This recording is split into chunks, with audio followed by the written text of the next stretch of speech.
तो इस वीडियो में हम लोग फर्स्ट फ्लोर का देखेंगे HVAC ड्राइंग को कैसे रीड करते हैं। तो पिछले वीडियो में हमने देखा था कि ग्राउंड फ्लोर का पूरा डिटेल, और इस वीडियो में हम लोग फर्स्ट फ्लोर का देखेंगे। अब फर्स्ट फ्लोर का मशीन कहाँ है, सबसे पहले हम लोग मशीन देखेंगे। अब सप्लाई कहाँ से आ रहा है फर्स्ट फ्लोर में, जैसे कि देखो ये मेन डक्ट है, इस मेन डक्ट को सप्लाई मिल रहा है इस मशीन से HU2 से। अब कैसे पता चलेगा कि HU2 से मिल रहा है, यहाँ पे थोड़ा सा जूम करोगे तो यहाँ देखोगे कि सप्लाई एयर डक्ट है 1350/400 का, और from HU2 eight ground floor, मतलब ग्राउंड फ्लोर पे इसका HU लगा हुआ है। तो HU किधर लगा हुआ है वो देखो पहले। एक HU ये लगा हुआ है, HU का हम लोग पहले डिस्कस कर चुके हैं, ये एक्सेस डोर वगैरह। आज हम लोग ये डायरेक्ट डक्ट देखेंगे। तो जैसा कि यहाँ डक्ट स्टेयर के पास दिखा रखा है, लेकिन बिल्डिंग में वो एंटर कर रहा है इस लोकेशन से, कैसे हो सकता है? वो ऐसे होगा, मान लो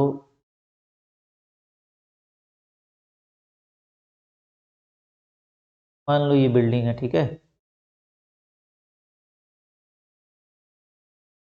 बिल्डिंग में हम लोग क्या कर रहे हैं कि यहाँ से खड़े होकर देख रहे हैं। तो आधा तो स्टेयर का एरिया हो गया, आधा जो है यहाँ पे ये वाला एरिया क्या है, स्टेयर है, यहाँ पे सीढ़ी है, ठीक है। लेकिन ग्राउंड फ्लोर पे मशीन कहाँ पे लगा हुआ है, यहीं पे लगा हुआ है ना, यहीं पे मशीन लगा हुआ है। ये एच यू है। अब डक्ट जो हमारा कैसे जा रहा है, ये देखो,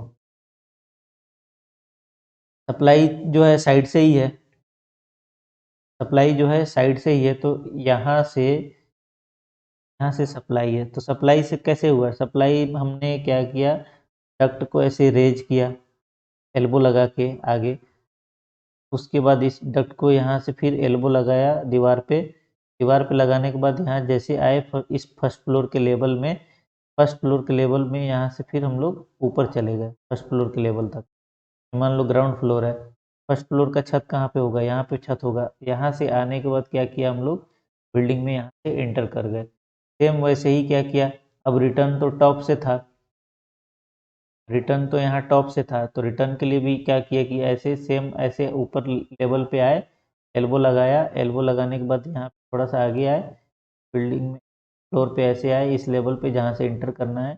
तो ये हो गया आपका सप्लाई एयर डक्ट, ये हो गया टर्न एयर डक्ट। अब समझ में आया ना, इसको डक्ट को हमने ऐसे घुमा के लेके आया, डक्ट को, ये डक्ट यहाँ से ऐसे घुमा आ गया या घुमा आ गया, यहाँ इंटर कर गया रूम के अंदर।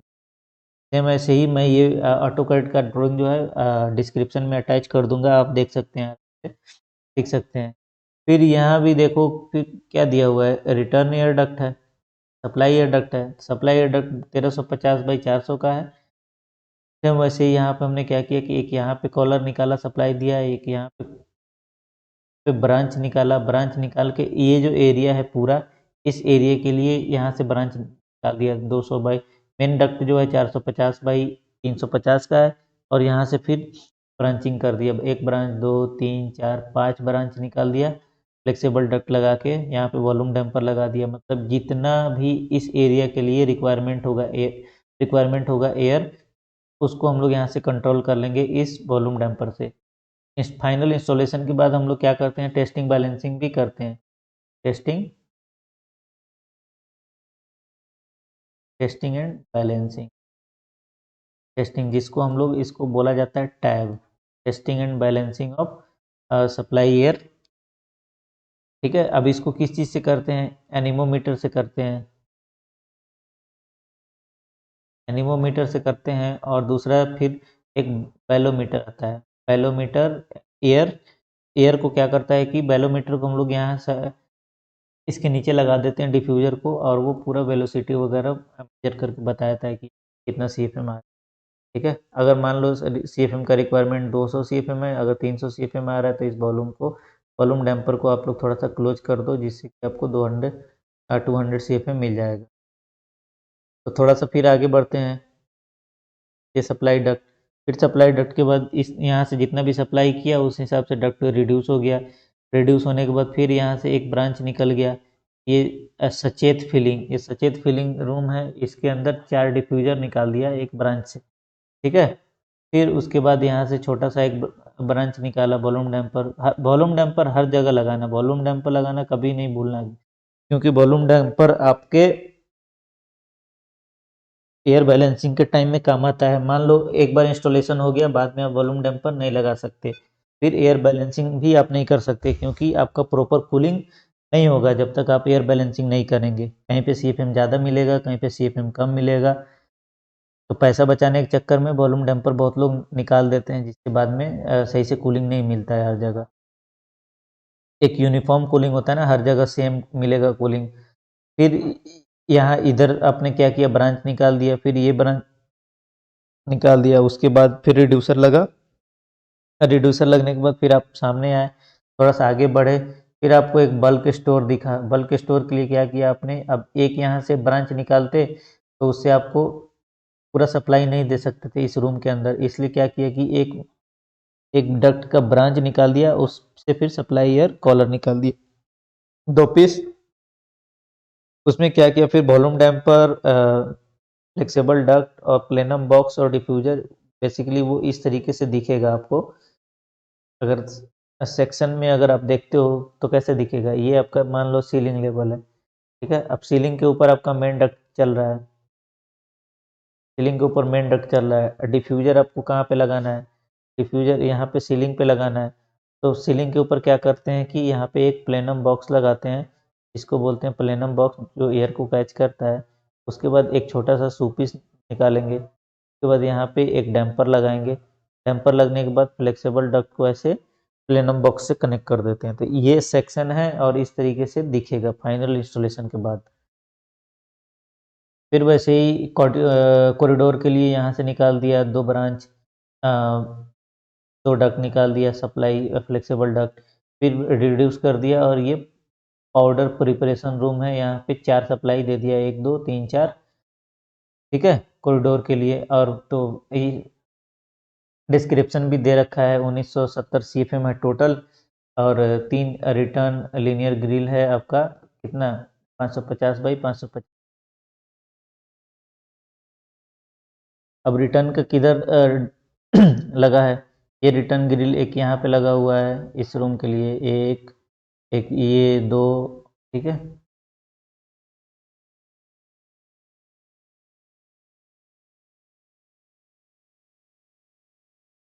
1 2 और 3 लीनियर ग्रिल ये लगा दिया। ये भी इसी पाउडर रूम से ही रिटर्न ले रहा है इधर से, फिर इसी मशीन में ये जा रहा है, ठीक है।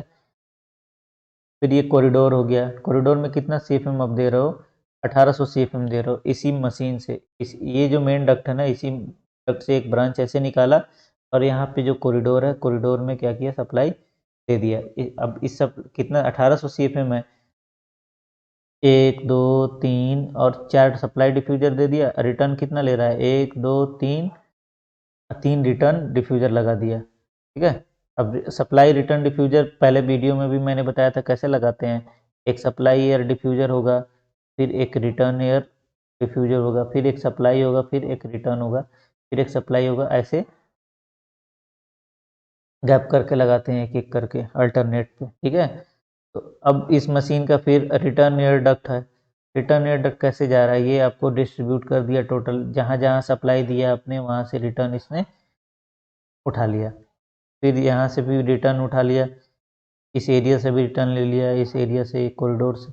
कॉरिडोर का कहाँ गया, कॉरिडोर के लिए ये डक्ट आ गया, ठीक है। प्रिपरेशन रूम के लिए ये आ गया। अब बाकी आधे एरिया का इसने कवर कर लिया, ये मशीन इस एरिया के लिए आया होगा कैलकुलेशन लोड करने के बाद सीएफएम। फिर एक और एरिया आपको दिख रहा होगा, ये पूरा जो एरिया है ऑफिस एरिया है, first change, second change, wash wash area पे दिखा रखा है, क्लीनिंग है, ये ऑफिस है। तो ऑफिस एरिया, इसके लिए एचयू लगाया है अलग से। सप्लाई डक्ट देख रहे हैं 550 बाई 350, सब में एक एक डिफ्यूजर से सप्लाई दे दिया है। सप्लाई देने के बाद एक ब्रांच ऐसे दे दिया यहाँ पे, एम ए एल रूम 2, ठीक है। और फिर सब रूम से एक एक रिटर्न यहाँ से ले लिया, जो भी रिक्वायरमेंट है उस हिसाब से रिटर्न डक्ट ले गए। और ये मशीन कहाँ जा रहा है, return air duct 450 by 350 to AHU 3 at roof. तो रूफ पे इसका एच लगा हुआ है, अब किधर लगा हुआ है HU3, तो अब रूफ पे आओगे, रूफ पे आने के बाद कैसे पता चलेगा कि वही HU था। यहाँ पे पढ़ो, देखो यहाँ पे लिखा हुआ है HU3।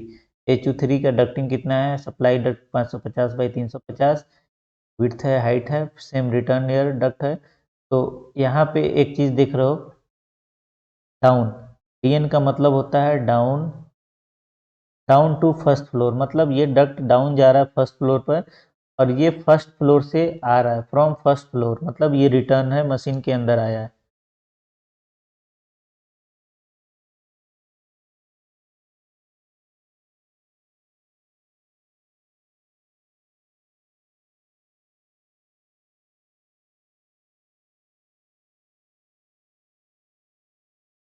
तो अपना फर्स्ट फ्लोर का भी खत्म हो गया। इसमें एग्जॉस्ट देखते हैं किधर लगा हुआ है। ये एग्जॉस्ट फैन है, कितना एग्जॉस्ट ले रहे हैं, 535 CFM, और इसका ग्रिल है, जो आउटसाइड यहाँ पे ग्रिल लगेगा ना, वो 450 बाई 300 का, 300 हाइट होगा, 450 विड्थ होगा। यहाँ पे इनलाइन फैन, ये जो फैन होता है इसको हम लोग क्या बोलते हैं, ये जो फैन होता है इसको हम लोग बोलते हैं इनलाइन। तो जब भी आपको फैन ऑर्डर करना होगा तो ये फैन आप बोलेंगे इनलाइन फैन, क्योंकि ये डक्ट के लाइन में है, इसलिए इसको बोलते हैं इनलाइन फैन। अब ये कहाँ से एग्जॉस्ट ले रहा है, एक यहाँ से एग्जॉस्ट ले रहा है, एग्जॉस्ट एयर डक्ट 250/200। ये कौन सा रूम है, वॉशरूम है, डर्टी, डर्टी रूम दिखा रखा है यहाँ पे। यहाँ से एग्जॉस्ट ले रहा है एक, ठीक है। उसके बाद कहाँ से एग्जॉस्ट ले रहा है, ये वॉल्यूम डैम्पर लगा हुआ है, फर्स्ट चेंज रूम है। तो इन दोनों रूमों से इसने 500 CFM का एग्जॉस्ट ले लिया, ठीक है। फिर नेक्स्ट सेकंड फ्लोर पे चलते हैं। सेकंड फ्लोर पे कोई खास नहीं है, सेम वैसे ही डक्टिंग दिया हुआ है, तो आप शायद समझ लेंगे आराम से पढ़ के, तो कोई दिक्कत नहीं होना चाहिए। थर्ड फ्लोर में भी सेम वैसे ही है। नेक्स्ट देखते हैं, सीधा रूफ पे आते हैं हम लोग। रूफ पे आने के बाद देखोगे जैसे कि यहाँ पे चिलर मशीन लगा हुआ है, चिलर, ठीक है, और उसका ये पंप है।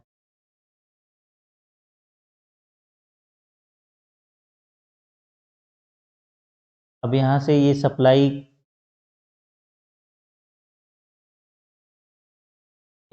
का लाइन है, चिल वाटर लाइन है आपका, ये सप्लाई का, सप्लाई जा रहा है ऐसे, लाइन देख रहे हो, सप्लाई, और यहाँ से ब्रांचिंग हो गया। ब्रांचिंग क्यों हो गया, क्योंकि रूफ पे हमारा मशीन है।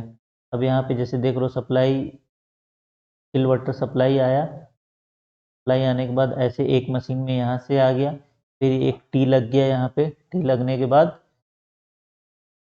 के बाद इस मशीन में कनेक्ट हो गया, मशीन नंबर 5 में HU, यहाँ से टी लगा। फिर उसके बाद जैसे GPM कम हो गया इसका, 2.25 लीटर पर सेकंड है। उसके बाद फिर थोड़ा सा कम हुआ, रिड्यूसर लग गया यहाँ पे, रिड्यूसर लगने के बाद ये पाइप थोड़ा सा अप हुआ, अप होने के बाद यहाँ HU में कनेक्ट हो गया है। सेम वैसे ही इसका रिटर्न एयर आ रहा है, रिटर्न आने के बाद यहाँ पे एक हेडर है, रिटर्न हेडर के बाद इसमें यहाँ पे पंप लगा हुआ है।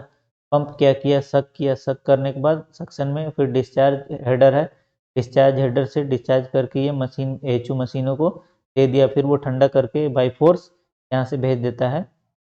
सेम वैसे ही ये यहाँ से ब्रांच आया, ब्रांच आने के बाद यहाँ से देख रहे होंगे एक सप्लाई गया मशीन में, फिर रिटर्न आया, रिटर्न। सेम वैसे ही ये दो मशीन अपना HU1 और HU2 जो ग्राउंड फ्लोर पे लगा हुआ था, उसके लिए ये पाइप डाउन जा रहा है। DN का मतलब डाउन है, UP का मतलब होता है अप होता है, पाइप मतलब यहाँ से अप हुआ है। तो इस तरीके से आराम से आप पढ़ सकते हैं। तो नेक्स्ट वीडियो में हम लोग थोड़ा चिल वाटर का, जैसे राइजर डायग्राम होता है उसको हम लोग डिस्कस करेंगे। मैं वो करके दिखाऊंगा, जैसे P&ID जो ड्राइंग होता है, P&ID, पाइपिंग एंड इंस्ट्रूमेंटेशन, इसका, और राइजर डायग्राम जो होता है चिलर का, चिल वाटर सिस्टम का। और नेक्स्ट में प्लान ड्राइंग भी हम लोग डिस्कस करेंगे चिलर का, कैसे वो आप आराम से पढ़ सकते हैं ड्राइंग। और फिर मैं एक और वीडियो बनाऊंगा जिसमें आप देख सकते हैं जितना शॉर्ट फॉर्म होता है ना, ठीक है, शॉर्ट फॉर्म होता है HVAC में। अब जो भी, जैसे मान लो कहीं कहीं लिखा होगा RAD, अब RAD का मतलब क्या हुआ, रिटर्न एयर डक्ट। SAD का मतलब supply air duct. Supply air duct. FAD का मतलब क्या हो गया, फ्रेश एयर डक्ट। EAD का मतलब क्या हो गया, एग्जॉस्ट एयर डक्ट। ऐसे कुछ शॉर्ट फॉर्म्स होते हैं HVAC में जो नॉर्मली स्टैंडर्ड होता है, जो यूज किया जाता है। अब जैसे आपने देखा था DN का मतलब क्या होता है, डाउन। UP अप हो गया, सीधा दिख रहा है। तो इस तरीके से कुछ सिंबल भी होगा। अब जैसे ये डक्ट हो गया। अब डक्ट में ये जो डबल क्रॉस होता है, ये सप्लाई के लिए हम लोग यूज करते हैं। रिटर्न के लिए हम लोग क्या करते हैं कि एक क्रॉस का यूज करते हैं। तो इस तरीके से और आगे वीडियो में मैं डिस्कस करके आप सबको समझाऊंगा। तो इस वीडियो में इतना ही, मिलते हैं फिर नेक्स्ट वीडियो में।